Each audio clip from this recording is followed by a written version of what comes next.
Welcome to the official Dallas Stars versus Colorado Avalanche Series Preview on today's special crossover edition with Locked On Avs.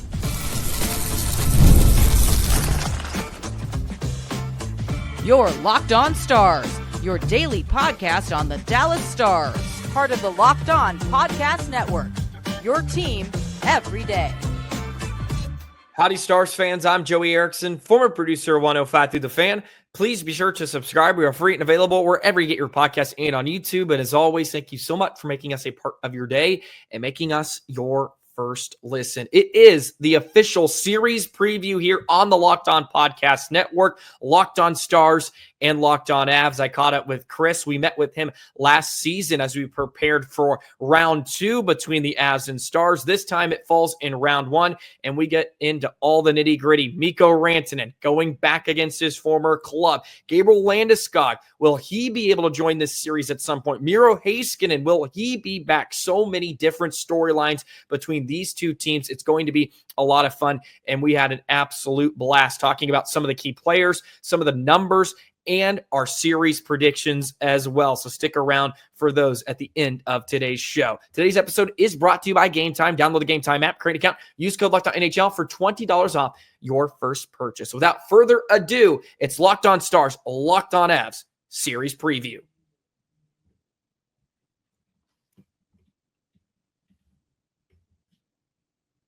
Alrighty, here we go. Welcome to the official series preview between the Dallas Stars and Colorado Avalanche. I'm Joey Erickson of Locked On Stars, and that right there is Chris Micieli of Locked On Avalanche. Chris, thank you so much for joining me today. How pumped up are you for some Stanley Cup playoff action this weekend? Yeah, I mean, I'm glad you said it that way. Just because, like, in general, like, it's the best time of the year. Like, for me, it's like NCAA basketball, and I don't really like basketball, but like the NCAA like first couple rounds are like awesome, and this is like that for me.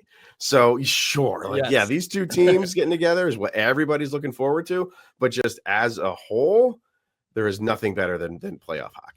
Like nothing better. The first round of the Stanley Cup playoffs is usually fireworks. Unfortunately, sometimes it's rounds after that can be a bit of a snooze fest, but the first round is always great. And this is a matchup that we've really been anticipating since February, maybe even January. It just feels like these two teams were deadlocked together to meet at some point. And of course, they have some recent history. Last season, the Dallas Stars were able to take out Colorado in 6 games. There's some bad blood. And of course, we got the whole Mikko Rantanen storyline that we're going to get into. So maybe we just start there with some of the biggest storylines, because I think that probably is the biggest. Mikko Rantanen. I would love to just get your take. I hate for you to have to almost open this wound again, but the whole Mikko Rantanen saga and eventually him ending up on a big rival, and now he's going to go up head to head against McKinnon and Makar, a team he won a cup with a few years ago.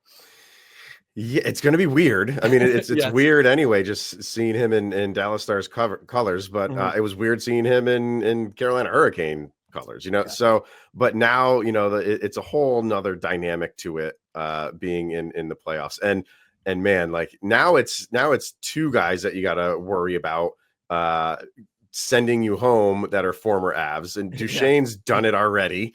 And now it's like, okay, if you put the damper on him, you got Mikko Rantanen to worry about. But I think like for the Avs, like they've been asked about it. Like just in the last couple of days, they're being asked, like, even like Tori Lehkonen was asked, have you spoke to Mikko lately? Have you texted Mikko? And he gave a 1-word answer. No. And that was it. And he, like, I think they were expecting him to like expand on that, and he didn't. So I think the Avs are dialed in. They love Mikko Rantanen as a person, but he plays for an opposition. So they're not going to be niceties here. They want to win the game just as much as he does. So it is a whole nother ball game, and I'm really interested to see what Mikko does, because if he struggles, there's going to be an off season of just what's going on. Not that he's not going to work out in Dallas. I don't think that's going to be the topic conversation. It's just going to be like, how much was he reliant on guys in Colorado? And I think that's a valid question at some point. Yeah, he's going to hear about it. That's for sure. sure. The great thing is Mikko's fit in very well in Dallas, and I've said this about him. I just think he's the type of player that can work in a lot of different places. I've heard the merchant comments about him and McKinnon, which I think is a bit of a load of crap when you watch him play. He's just too good of a player to say that. And of course, he was helped out by McKinnon. McKinnon is an all-world talent, but Mikko's special on his own. Can he maybe carry a team like Nathan McKinnon can? Probably not. But at the same time, how many of those type of players are out there that can really carry a team that are generational talents? So I think he's been a great fit, and I am curious to see how he fares, because it's going to just be a lot of emotions. And if he has an off series, I'm not going to be that shocked. It would be unfortunate for Dallas, and probably would mean they're leaving after the first round if he's having an off series. But it is going to be an emotional toll, I think, especially game 3 in Colorado. Now, Chris, I have so many concerns about the Dallas Stars. As we're recording this, Dallas is more than likely about to go into the Stanley Cup playoffs on a 7-game losing streak, just playing their worst hockey ever under Pete DeBoer. And there are some reasons for that. Of course, you have Miro Heiskanen, who's been out with an injury, and we're praying to God here in Dallas Stars land that he's going to come back at some point in this series. But Dallas is being heavily outshot consistently, being heavily outchanced. They're making really bad teams look really good. And I don't know if they're going to be able to flip that switch. Are they going to be able to turn it on when it matters, so to speak? Because it's still early April, so it's all fine. But when the games really start to mean something, are they going to be able to flip that switch? How is Colorado? I want to hear your opinion on how the Avs are playing heading into the Stanley Cup playoffs, because I think the Stars and Avs may be in polar opposites right now. Well, first, I do want to, because it's very well known in Avalanche world, and maybe not so much in Dallas Stars land. The year that the Avalanche won the Stanley Cup in 2022, they went into the playoffs very much like Dallas is. Okay. They won. I think they lost 7 of 8. Chris, thank you for this. Maybe I shouldn't have said that out loud. But I think they lost 7 of 8 going into the playoffs. And then and the questions that I'm sure a lot of Dallas fans have right now are the same exact question that Avalanche fans had then. And look what they did. They went on one of the best runs in the last 25 years in the playoffs. Lost 4 games in that entire playoffs. It was crazy. But as far as how the Avalanche are playing now, it's weird, because the episode yesterday with Kyle, we were talking about how, the Avs, like they going into like these playoffs, they are well rested. Yeah, because all season long we were complaining, how does Dallas have 2 and 3 games in hand on you the entirety of the season? And okay, but now, like, I'm okay with that, because you have guys that are rested for a week, and maybe for some of them more than that. Yeah. So it's tough to say how how were they playing? They were playing fine. Yeah, they were playing fine. They how you were saying they over the course of the season. You said they were making, or Dallas has been making a bad team look good. That Avalanche could buy into that too. Chicago, for whatever reason, had your number this year. They could not beat the Chicago Blackhawks.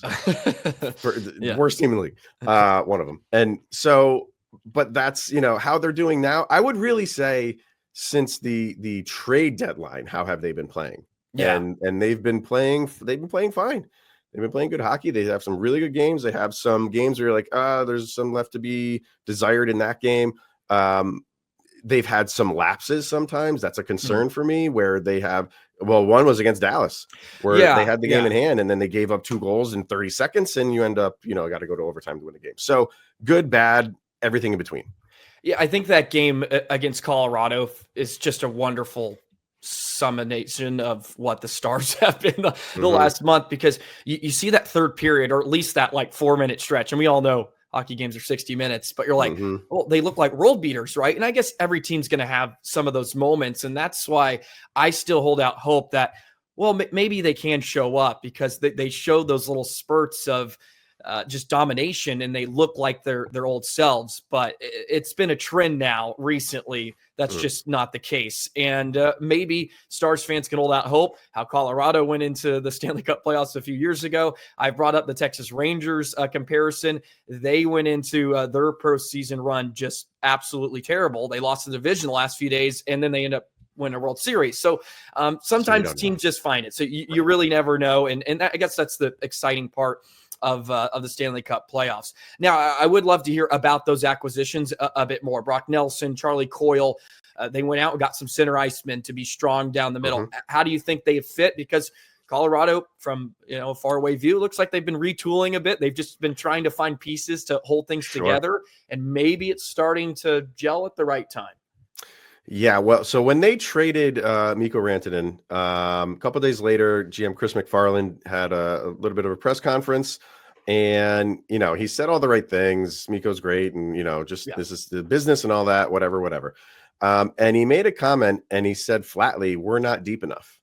Yeah. So when we heard that, we were like, okay, they're going to be active here in the next weeks and leading up to the trade deadline. And they were, and he completely revamped this team from goal to right down the center. And they are a deeper team. Are they as deep as Dallas is in the forward line? I don't know, but Dallas is one of the best or deepest teams in the league. So that's a tough comparison, but they can hang with a team like Dallas now, where if they didn't do any of those moves, you just have to pray that everything lines up perfectly for the Avs to beat a team like Dallas. Now, you like down the middle, like you have four lines of centers that are legit, and they're in their spot. They're where they're supposed to be. Yeah. They're not asking someone that's usually a third line center, like, oh, maybe he's ready to take that jump up to a second line. Let's put him in there. That hasn't worked. It hasn't worked, and they've tried it, and it didn't. So they went out and got Brock Nelson, and that's his role. They went out and got Charlie Coyle. That's his role. Included with the Mikko Rantanen deal is Jack Drury. He is a fourth line center and flourishing in there. So, all the moves, and even, Ryan Lindgren that they added on the defensive end took him out of a position in New York where they were maybe misusing him, put him in a role where he's more comfortable, and he's kind of excelling in that role. So they just seem to have hit the right notes with the moves that they made and the positions that these guys play. And it's working. It is working. Yeah, you mentioned roles, and that's huge. And that's one thing where Dallas has some players that are playing in roles that they're just not suited for right now. And that's really no fault to their own. They do have some injuries, and there are a lot of people out there that believe that Dallas should have gone out and gotten another defenseman at the trade deadline besides Cody Ceci. But I also don't think they were planning on Mikko Rantanen being available and that even being something that they could afford. Also, the price seemed pretty high at the deadline too for some defensemen. You're going to have to pay a price, and I don't know if Dallas was willing to go that way. So you look at guys and players like Labushkin and Matt Dumba, Cody Ceci. Those are three players that aren't really playing in roles that suit them, sort of heavy minutes, like top four roles, especially Ceci right now, are playing those high leverage situations that are just not good, and they're not going to be successful in those, but they just have to ask them to do that. And that's where I have a lot of concerns going up against this deeper Colorado team. And it'll be a really interesting chess match, because you can look at each group. I would say Colorado, of course, has the edge. I would say defensively, Stars depth-wise, maybe up front, yes. Goaltending, if Otter's on, if any goalie's on, you would give him the edge. But I think you'd say Dallas has that, but at least Colorado has gone out and done something about that. At least they have goaltending. That's all they care about. They didn't really have goaltending at the beginning of the year with Georgiev. So it's just this really interesting chess match to see how it all plays out. And, is your superstar's got to be your superstar sometimes in the playoffs. So we'll see. It's going to be a fascinating. And I think where I hold out some hope, and maybe this is a conversation for the end, but there's just always teams, like, you have to end somebody's season. That's really hard to do. And maybe Dallas is going in as a team that's kind of limping. They just want to be put out of their misery.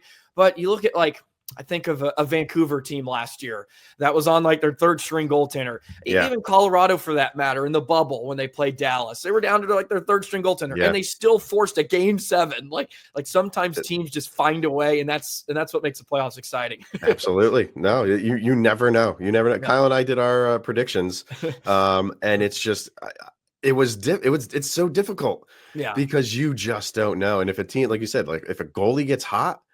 Goalies are like Major League Baseball pitchers in the postseason. Like if a pitcher is on, it is tough to get hits off of them. If a goalie is on, they can win you the series. And so we'll see that's going to be a big part of the series too. Obviously, is goaltending. Always is. Yes, special teams, goaltending. Yep. It all matters. All there. Let's jump into some key players here. Some of the key players in this series. We've probably already touched on a few, but maybe there's some dark horses in there that we have to throw out there. So we'll do that in just a moment. Today's special crossover edition is brought to you by Amazon Fire TV. Did you know your Fire TV is also an Xbox? Turn any TV into your gaming and entertainment hub with Fire TV Stick 4K devices. No console required. Just grab your paired controller, subscribe, or sign into Xbox Game Pass Ultimate with EA Play included, and you're ready to play. You can dive into hundreds of premium titles from EA Sports College Football 25. You got Call of Duty Black Ops 6 and Avowed. As easily as you stream your favorite shows, play some games. It's gaming made simple, and it's all on your Fire TV. With 4K stream, watch more than 1.5 million movies and TV episodes from your favorite subscribed services like Netflix, like Prime Video, Disney Plus, Max, and more. It is amazing what Amazon Fire TV can do for you. It's a great option to start playing your Xbox as well. Head to Amazon.com/Fire TV Locked On to get started. Xbox Game Pass Ultimate subscription and compatible controller required. Available on select devices, including Fire TV Stick 4K, that's the second gen, Fire TV Stick 4K Max, first and second gen, and Fire TV Cube, third gen. Special players, right, Chris? Special players. You got to have them. Your superstars, you got to have those role players, those bottom 6 guys. Got to have some bottom pair defensemen that just find a way to hang on sometimes, play some of those heavy matchups, whether that's a PK, power play. So some of the key players for the Colorado Avalanche. Who do you think in the lineup it could be a difference maker against the Stars this weekend? Well, we've gone this long. We haven't talked about Gabe Landeskog. Yes. That's another storyline. Yeah, it is. Yeah, he's all of these. He's the storyline. He's a key player. He's an X factor. Yes. It's all the stuff. And we don't know yet when he's going to play. Could be game 1. Yeah. I heard something today where they might hold him out until game 3 for his first game back being in Denver, which is, I mean, even if he played game 1, game 3 is still going to be a bonkers arena. Yes, it always is. So, and he looks good. He looks good in practice. He's a full participant in practice right now. It's just a question of when they want to play him, and then what can he do? And that is just the big unknown, Joey. Yes. Like he played 2 games with the Colorado Eagles and made it through the 2 games. They were back to back, by the way. It was a Friday, Saturday, so he did that. But NHL is obviously another level. And in those games in Loveland in the AHL level, he played his style of game. He is a park in front of the net, and I'm going to get rebounds. I'm going to get tips. I'm going to mix it up. He went right back to that. And God, is that going to be big for the Avalanche, because he's a net front presence. Found that Cheeskin's a net front presence, but it is a big unknown. But if he can produce and give, probably. I was saying, like, I would love to see him go right to the second line. I think that's asking a little bit too much. I think he's probably going to be slotted into the third line, and that is just fine. That's just fine to start. But if he can just, weird to say this for a guy who hasn't played in 3 years, pick up where he left off, that only makes his team obviously better. And there's the endorphin high that they're going to be on because he's in the game is not going to be able to be matched. Yeah. We'll see where it goes. Yeah. Even if he doesn't come back and lights it up, it still is that moral boost, right? Oh my God. To have your captain back, right? To have your guys. So it'd be interesting. And look, I'll be the first to say it. I'm happy for him. I look forward to actually watching him play. Like he was an elite player. He's fun to watch. I just don't want him to be very good against the Stars, right? I get it. You can do it maybe in the next round if you guys get through. Sure.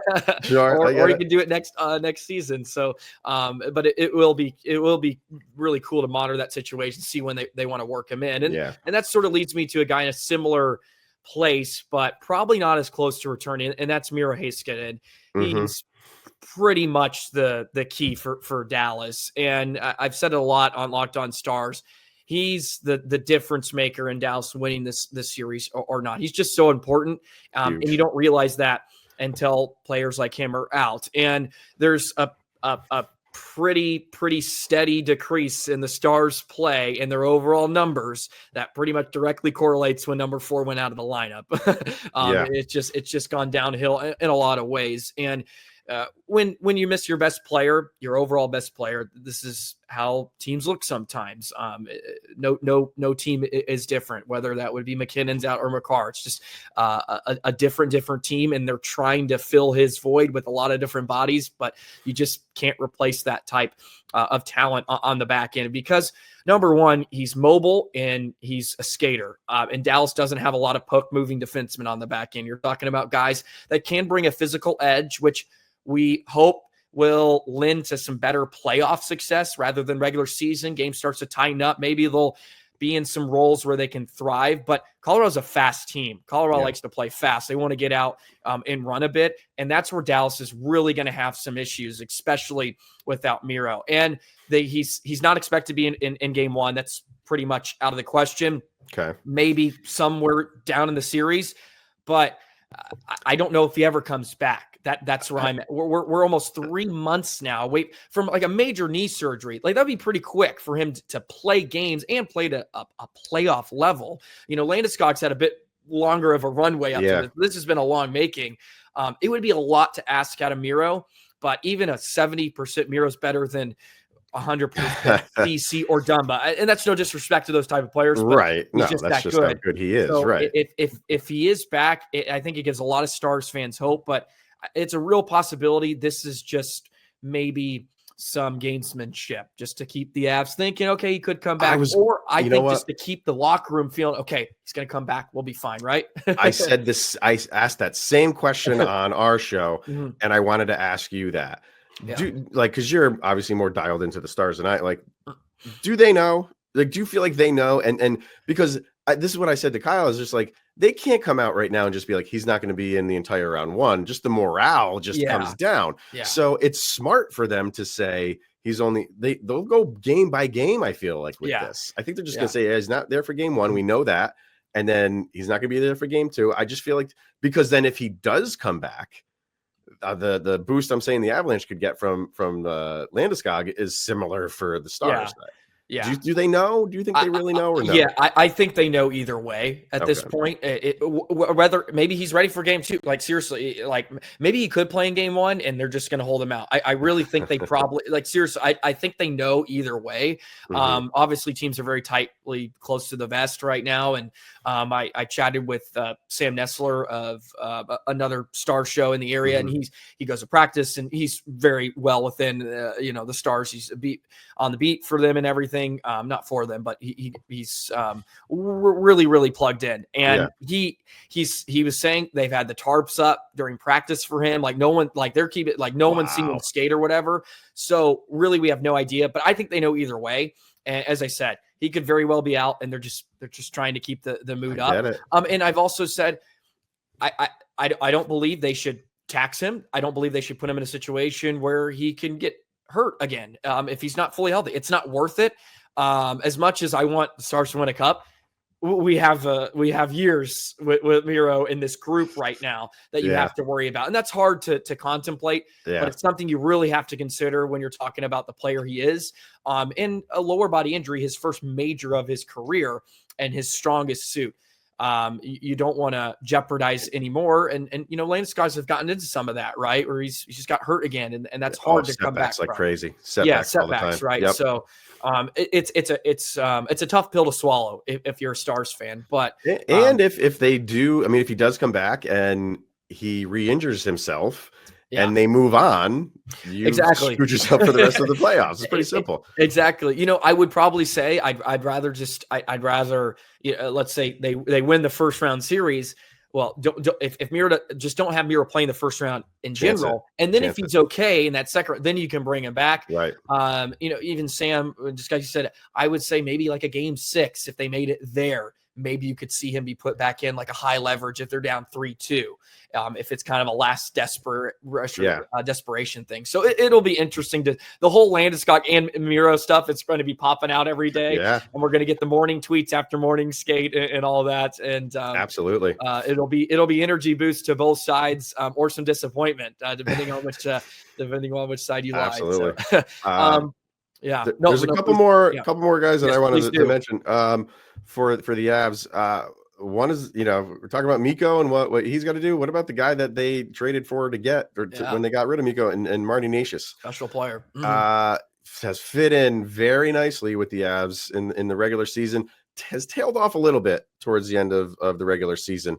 But his time in Carolina postseason hasn't been great. Hasn't been bad, but not up to like what his level should be. So what is his carryover into the playoffs in an Avalanche uniform? Really excited to see that. And then the last one I'll throw out to you on the defensive side, Sam Malinski. Sam Malinski has been a revelation this year for the Avs on the defensive end. He's a third pairing guy, but he's got a howitzer of a shot and he can move the puck. Like, there are moments where you think that is Cale Makar moving the puck. Yeah. He's a great skater. He's great with the puck on his stick. He's you ever see those highlights of Cale Makar where he just breaks people's ankles and he just shifts. He's shifty. That's Sam Malinski, but not tested in the playoffs. Yeah, so doesn't have a lot of playoff experience. So that's a big question of like these guys that are have had good regular seasons for the Avs. Can that carry over in the postseason? Sometimes you just don't know until you get these games in. So those are two guys that I'm really going to be watching closely. Well, I want to kick out there another third pair defenseman like Malinski, and I think you have some similar traits. But Liam Bichsel, the big Swiss defenseman who's really young, and he's going to be thrown into the fire. It looks like, and he has some special moments because he does bring something that the Stars just do not have, and that is a defensive with size that can also sort of move the puck. He's big. He's physical. I think his game may thrive in this postseason style because he throws big hits. He's not afraid to muck it up a bit. So I am really curious, but he's had his rookie moments. So he's 20 years old. So he's had some moments and now he's going to be tested. So what is that going to look like in the postseason? I'm really, really curious to see what he looks like when crap hits the fan, so to speak. So he'll be very, very important. Also, I think Tyler Seguin, he got back in tonight. Yeah. As recording this, picked up an assist in the first 16 seconds. Looked pretty good. The rest of the Stars team went to hell after that, but Seguin seems to be okay, which is nice. And with him, Duchene and Marchment, if you look at some of the numbers, like one of the best lines, if not the best in hockey. And if they can continue that into the postseason, rekindle some of that, Seguin will be fun. And he's been a point per game this year. It's just been 21 games, but he's been a point per game. So it'll be curious. It'll be curious to see. Oh, and Duchene, by the way, is a point per game for the second time in his career, which is pretty crazy at his age. He's had a good season, which is remarkable. Wow. Yeah, he's still producing, which Avalanche fans do not want to hear that. But you got to give the guy credit. He is. He is.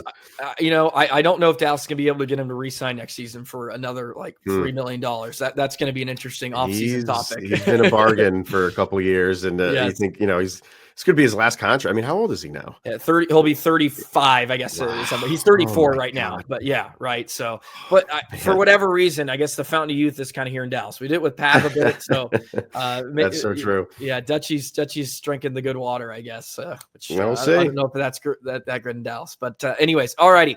Our final segment here coming up. We got some X factors, maybe some stats you want to throw out there, Chris, for me. And of course, we got to give our official series predictions. We'll do that in just a moment. Today's episode of Locked On Stars and Locked On Avalanche special crossover edition is brought to you by Game Time. The Stanley Cup playoffs are here, and if you've never been to a live NHL playoff game, well, it is unlike anything else. The intensity, the speed, the energy in the building, it's next level. And thanks to Game Time, getting in the door is easier and more affordable than ever. Game Time is the fastest way to grab playoff tickets, even for those must-see matchups like Game 1, Game 3, Game 2, all of the games in this series, really. You got last-minute deals. You can save up to 60% off as well. Last-minute deals. The all-in pricing shows the totals up front. You can see the view from your seat before you get it. Don't have to really worry about that at the AAC or Ball Arena, which I think it is, and maybe it's a different arena called now. But when I went there, I was in the nosebleeds. It was an awesome seat either way. I think both buildings are just fine. You're not going to have any issues with your seats. So get your tickets on Game Time. Take the guesswork out of buying tickets with Game Time. Download the Game Time app, create an account. Use code LOCKEDON NHL for $20 off your first purchase. Terms apply again. That's Locked On, LOCKEDON for $20 off. Download the Game Time app today. Last minute tickets, lowest price guaranteed. You know, building names are changing so fast now. I feel like everything's up. I think the XL Energy Center now in Minnesota is up. So I've is read, it really? Which is unfortunate because it's always going to be known as the X to me, no matter what. I went to college in Minnesota. Center. Yeah, we're going to the X. Staples, right? You can't do that. It's like the crypto, whatever. CryptoBro.com, I think it is. Yeah. It's not good. That's all that matters. Right. But speaking of good, any numbers that you want to flash my way, or is there just some X factors? Maybe Colorado's just torching teams in this area of the game. I'm curious to hear your thoughts too, and maybe I'll kind of point this as a question too. But Colorado known for their offense, but they've been pretty well defensively here. Maybe sneaky, really good.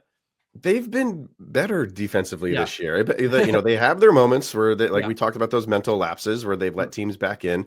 But overall, they've done sound defensively, and that's really this team is built for, we're going to be offensive juggernaut, and we have good defense and good goaltending, and that seems to work for them. So, and that's what they have this year. They have good, even better than good goaltending in the duo that they have now. So I mean, if Mackenzie Blackwood's not up to snuff, Scott Wedgwood has been fantastic this year in the backup role. I don't know how quick they pull the trigger if things are not going well for Blackwood, but it's the playoffs. You can't wait around too long. But I think they have all the faith in the world in Mackenzie Blackwood. So that's definitely, as far as player X factors go, I'll throw out another one. And I do have a couple stats that I want to mention. But you got to mention Val Nichushkin here. And it's unfortunate. It's unfortunate. And maybe it's a little bit unfair, but maybe some people think it is fair. He's missed the last two postseasons because he's been suspended. Yeah. So this is like the time where the spotlight is going to be on him daily, because there's going to be people that feel like, am I going to wake up tomorrow morning and I'm going to hear another Val Nichushkin suspension? And I think it's a legit question to ask, but he seems to be stable. He seems to be in a good state of mind. And he's such an important factor to this team. So important in what he does. He's their best forechecker. He's just 200-foot player, does everything. Special teams. He's a big body. He just does everything that this team needs him to do. So him just being there and not being suspended is massive for them. So I mean, that hurt them last season for sure. And then I think the Devontae's injury, I think he missed a game. It was just a gut punch, right? Everything sort of snowballed. It was. I mean, like that. I think it was a game 4. Colorado had no chance, unfortunately, in that one. It was just an awful night. I honestly felt bad. I was like, how could you go into the locker room and be ready to play when you just missed a guy who was lighting it up too in that postseason? So it's just tough. I think it was like 2 hours before the game. Correct. Yeah, it was quick. Tough. Like, how are you going to win that game? It's impossible. So, yes. As far as more like you want to call them X factors, whatever, but like stats wise. There were 2 that I had here. One was rebound goals against. Mm-hmm. So for Colorado, they were 3rd worst in the league at 5-on-5. They gave up 29. Dallas was 6th worst in the league. They gave up 25. Yeah. So both of these teams are giving up rebounds at 5-on-5. And this goes back to what I was talking about with Gabe Landeskog of that's his game. Yeah. That's his game. That's Val Nichushkin's game. So if there's rebounds to be had, those two guys got to be Johnny on the spot and put some of these rebound goals, because the Avs, if they don't have those two guys in the net front, it's really a non-factor for them. They try to mix it up and they're okay at net front, but getting Landeskog back, and if he can get back to his Landeskog ways, huge boost for them in rebounds. Huge. I like that number too, because I think it really points out Dallas's lack of ability to defend that high danger area. Watching the game tonight, 2 Preds all alone, deflections, and they score a goal all alone, unmarked. That's where Dallas is really struggling, that area of the rink to defend. So it's a great number to throw out there. The other one I got is penalty minutes taken per 60. And this is, again, for 5-on-5. Dallas is 28th at 6.84. So that's worse, good. Actually, so thank you. Colorado is 29th. Okay. At 6.67. So, but it's, this division. So that means 20 power plays a night then, Chris, right? Maybe. Yeah, exactly. It's going to be the total opposite. But that's what I was going to say. You don't know, because these division rivals, playoffs, who knows what happens. But if it stays like this, who takes advantage of when you get a power play? Yeah, exactly. Obviously, special teams are always huge, but if you're not getting a ton of them, you got to take advantage of it. Have to. Yeah, and if you could, you can look at some of the numbers, right? Stars 22% on the power play, and Colorado's 24%, so pretty even there. 79% on the PK for Colorado. Dallas is 82%. They've been hovering around the best in the NHL for a large part of the season, but it's taken a big dip here during this downturn. So can they return to that form? Right. So that's a great point. Yeah, and of course, special teams is big, but it's those timely goals too. In some of those games that you have to be able to buckle down. You mentioned if penalties are going to be hard to come by, can you capitalize?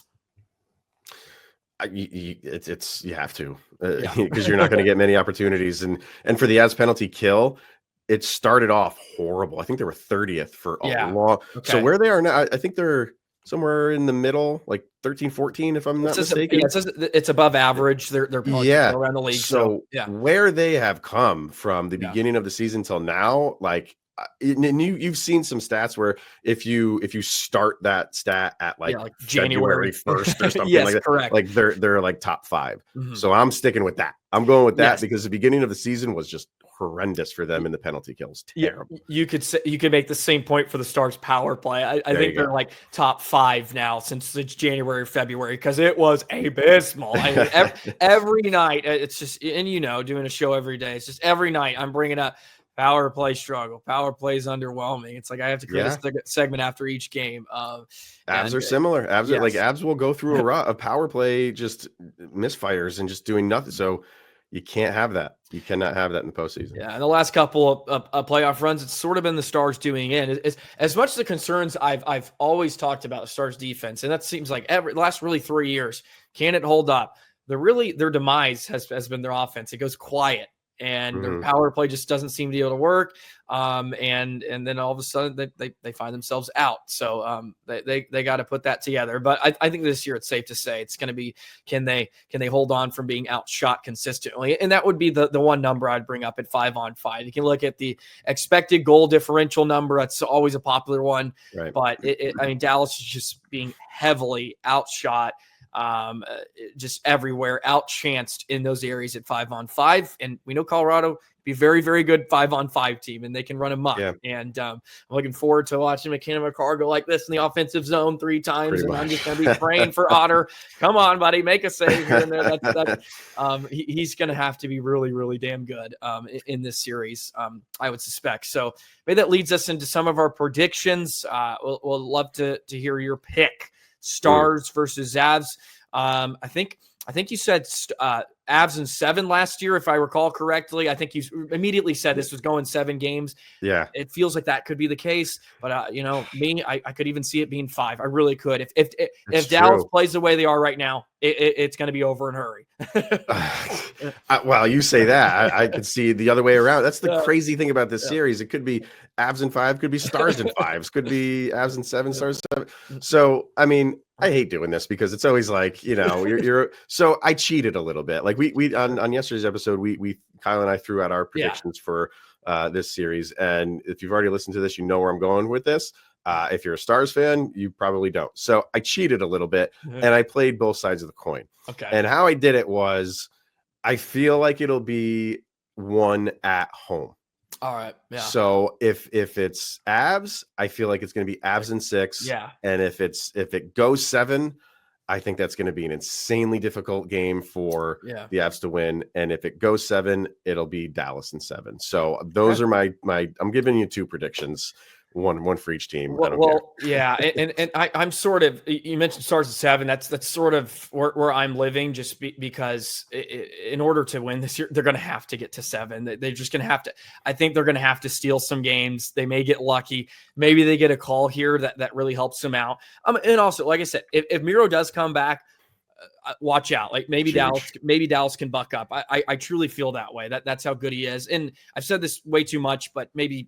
Obviously, you probably haven't heard this, but Miro's the one guy that can counteract Cale Makar to some degree, because I've said I think he outplayed him last season in that series, and that was a big reason why they won.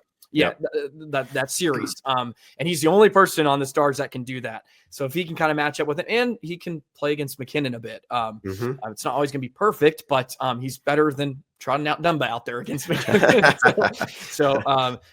I think it really is a good point. If you have to sit the fence a bit, it's going to be one at home. And Stars have been really well. Pete DeBoer has been great in Game 7s. I think he's still undefeated. I think 8-0 now.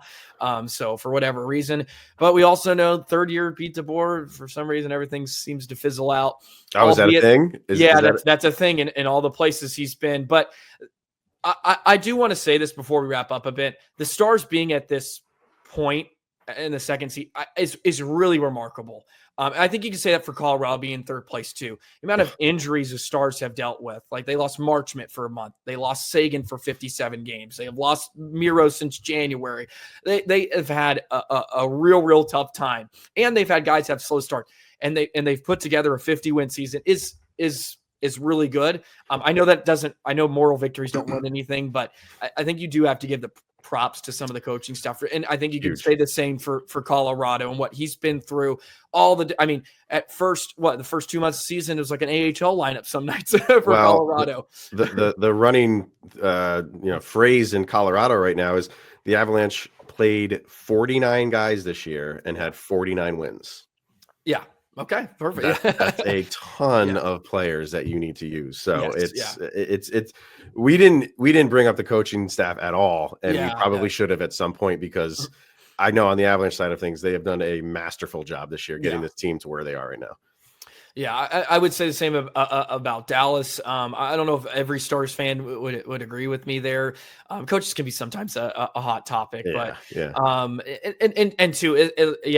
you can point to some of the Star struggles on the coaching staff. I think they have to bear some of that. They are the coach, but like I said so many times, you miss your best player. Players make coaches sometimes. We know that, but they're also the first to be fired. That's just how it works. But nature. What does they say? As soon as you get hired, you're counting the days till you get fired. Pretty much. So, well, and DeBoer's going to be around another season. I don't think he has to worry about his job security. Yeah. Stars have been awesome, except for the last month under him. But if he's been there for how many years and he's had one bad month, yes, you're doing okay. Come on. Yeah. Well, the running thing was, the stat was Stars had not lost 3 games in regulation, three games in a row under his tenure until this last month. Until now. So it's been pretty good here in Stars land. We've been too spoiled, to say the least. So, but it'll be a ton of fun. I think it's interesting going through this conversation and chatting with you, going back and forth. Stars and Avs, I feel like sort of have had a similar season in a lot of ways, and they've all gotten to this end in different circumstances, but 2 teams that are right in the thick of it. It's almost a shame one of them has to get out early, but it'll be fireworks here in this first round series, and a lot of fun. And like you said, it could just be a coin flop, and who's going to show up. So it'll be awesome, but looking forward to it. Give me your last final thought here. Just maybe the playoffs in general. It's an exciting time, and it's go time now. And this is where these teams wanted to be. Like, this is the real test now. Well, I said to Kyle on our show that it has the feel of, when you get to the playoffs and there's like you have a matchup like this, and the talking point is whoever wins this is going to the finals. Yeah. It kind of feels that way. Like, sure, there's good teams in the West, but you just feel like if one of these teams can make it out of this series, they are going to be everything else that comes. Right. Everything else that comes after this is, I use the term loosely, a walk in the park. Yeah. But like this will be the test, and you got to feel confident of whoever comes out of this series. If it goes where it's supposed to go, should be marching towards the Stanley Cup. So not a big fan of Winnipeg, I suppose, Chris. Then yeah, I will revert. I will revert to what we did to them last year, which is not what you're supposed to do. You're not supposed to do that. But I think Winnipeg is in that. Until you do it, no one's going to buy into you. Yeah, exactly. Yeah, there's unknowns, but right. Yeah. No, that's a great point. I think they're going to have their hands full with St. Louis, though. Well, yeah, every team hates the hottest team in the league coming in, right? I mean, they did it 5 years ago or 6 years ago. That's true. It's true. So yeah, it'll be interesting all over the place. Well, Chris, thank you so much for hopping on. I think this will be a great precursor for everyone involved. So shout out to all you Avalanche fans out there. Let's keep it clean, man. I can already see some of the toxicity on the X world. I stay away from that stuff. It's not fun. I try to, but it's so hard. I just enjoy it. It's a good time of year. It'll be a lot of fun. Well, Chris, be sure to follow Chris on the LOP and Avalanche. Be sure to subscribe to both of our shows. We'll be doing daily shows, of course, during this heated time. And Kyle's an absolute hoot. So I love hopping on with you guys. So maybe we could catch up later in the series if it goes more than maybe 5 games. Maybe we could do a little mid-series update. That'd be fun. I was gonna say if it goes to like a 7th. We'll do something before Game 7 to prep for that. All right, absolutely. We'll do that. All righty. Well, be sure to subscribe to our respective shows. Hit that notification bell. Never miss an episode. Leave your comments. We want to know your series predictions for Stars versus Avs. Let's see how those play out in the comments below. Have a great rest of your day, and we'll see you tomorrow or whenever, or maybe on Monday. It depends on the next episode, but we'll see you at some point on our respective channel. Bye, everybody. Enjoy.